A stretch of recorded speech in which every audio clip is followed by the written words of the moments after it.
বন্ধুগণ, দীর্ঘ 15 বছরের নির্যাতন নিপীড়নের এক পর্যায়ে ছাত্র জনতা যখন রুখে দাঁড়ালো, আমরা ঢাকা বিশ্ববিদ্যালয়ের ওই ছাত্রী বোনের কথা স্মরণ করছি, যিনি বলেছিলেন আমাদের পিছনে যাওয়ার কোনো সুযোগ নাই, কারণ পিছনে পুলিশ, সামনে স্বাধীনতা।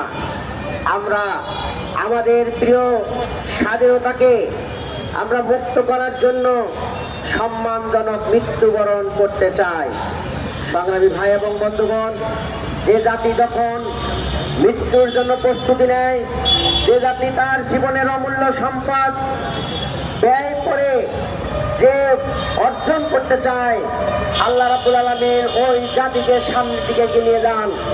আমরা দেখেছি জুলাই আগস্টের এই 36 দিনে ছাত্র জনতা যেভাবে মাঠে নেমেছিল অন্যায় এবং জুলুমের বিরুদ্ধে, সেই জুলুমকে আল্লাহ আর বাড়তে দেন নাই। আল্লাহ পাক সীমা লঙ্ঘনকারীদেরকে দুনিয়ায় শাস্তির ব্যবস্থা করেন। প্রিয় ভাই এবং বন্ধুগণ, শেখ হাসিনা সীমা লঙ্ঘন করেছিল। শেখ হাসিনা ওই রোগী বৈঠার তাণ্ডব করেছিল পল্টন মোড়ে। শেখ হাসিনা সেনা সদস্যদেরকে নির্বিচারে হত্যা করেছিল। শেখ হাসিনা শাপলা চত্বরে হাফেজে কোরআনদেরকে নির্মমভাবে হত্যা করেছিল। প্রিয় ভাইয়েরা, বিভিন্ন সময়ে আলেম ওলামাদেরকে হত্যা করা, ক্রস ফায়ার দেওয়া এবং আলেম ওলামাদেরকে জেলখানায় ভরে রাখা, এত জুলুমের পরে ছাত্র জনতা সেই ফেসিবাদ হাসিনাকে রুখে দেয়। সে পালিয়ে ভারতে গিয়ে আশ্রয় নেয়। এই জাতি মনে করেছিল আমরা জুলুমের হাত থেকে বাঁচলাম, কিন্তু আমাদের জন্য অত্যন্ত দুঃখজনক বিষয়, আমরা নতুন জুলুমের শিকার।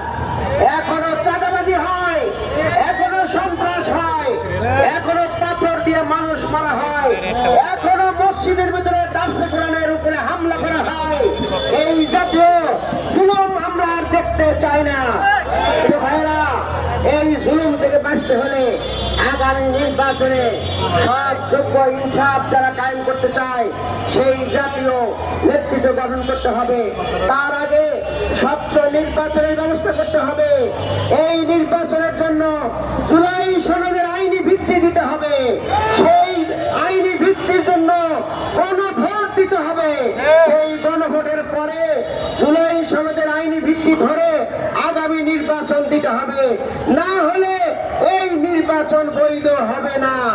প্রিয় ভাই এবং বন্ধুগণ, আমরা পরিষ্কার করে বলতে চাই, আপনারা যদি নির্বাচনে যেন ভাবে পাশ কাটিয়ে ক্ষমতায় যেতে চান, তাহলে শেখ হাসিনা থেকে শিক্ষা গ্রহণ করুন। শেখ হাসিনা ভাবে নির্বাচন করেছে, 3টি নির্বাচনে সে কারচুপি করেছে, দিনের ভোট রাতে নিয়েছে, আমি নির্বাচন করেছে।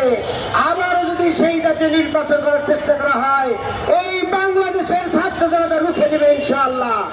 সংগ্রামী ভাই এবং বন্ধুগণ, তাই আসুন আগামী নির্বাচনকে স্বচ্ছ এবং ফ্রি ফেয়ার করা হোক এবং সৎ, যোগ্য এবং যারা চাঁদাবাজি করবে না সব নেতৃত্ব নিয়ে আসুন।